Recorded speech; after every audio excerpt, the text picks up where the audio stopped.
Today I'm going to be showing you how to make great scrambled eggs every single time. And we're going to go through some of the mistakes you probably make that turns this into failure. For this recipe you need 3 free-range eggs, or organic if you can, even better, about 10 grams of butter, and a few chives, which we're going to chop later on. I think you need more than that for a portion. That should definitely do the job. And obviously salt and pepper. That's something that you cannot live without them.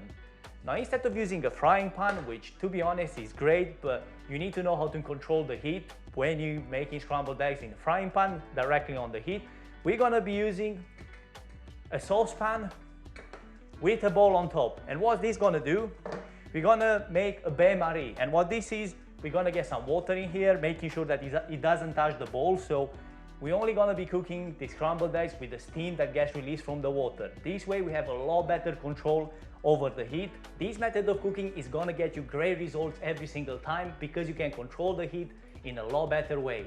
Obviously, if you are a professional and you know what you're doing, go straight into the pan without any problems. You are new to cooking, that's for you, because you're going to get consistency, you're going to get great results every single time, and once you know how to control the heat, you can move on straight into the pan. Now, a good amount of water goes straight into the saucepan. As I mentioned, not too much so it doesn't touch the bottom of the bowl. Set this on high heat till it boils, and after that we're going to turn it to low, making sure that it doesn't go all over the place.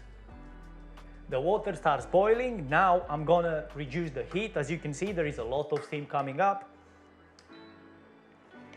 And I'm going to go with the eggs straight in. You don't need to beat them prior to this. You can put them straight in here because it's going to be a lot of mixing involved, so nothing to worry about. It's actually even better to put them straight into the bowl right from the beginning. So 3 eggs.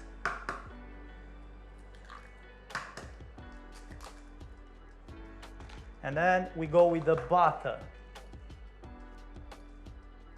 That's probably the amount you need.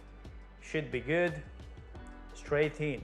As you can see, I'm not planning on adding any salt or pepper just yet. The seasoning will come at the end, just because when you're making scrambled eggs, that's probably another mistake you're making, by the way, is that you're adding the salt right from the beginning.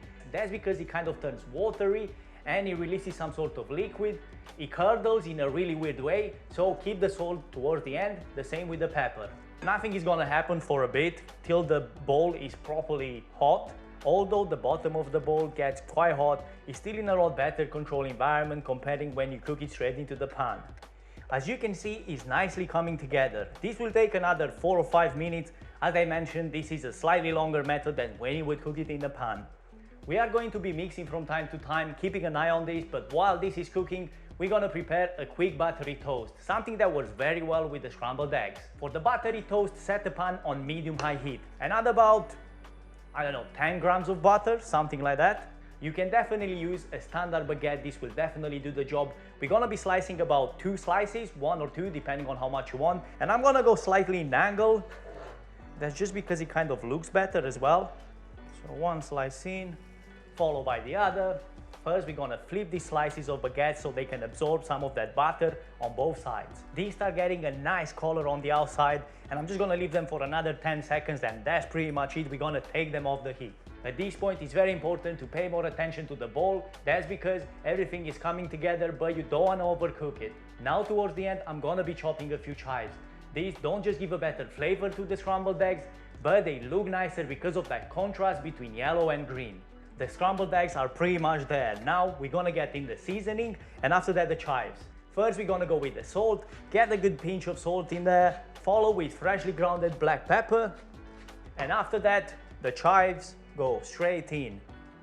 Now at this point, if you want, you can add a few slices of smoked salmon, and this way, my friends, you're gonna get perfect, consistent scrambled eggs every single time.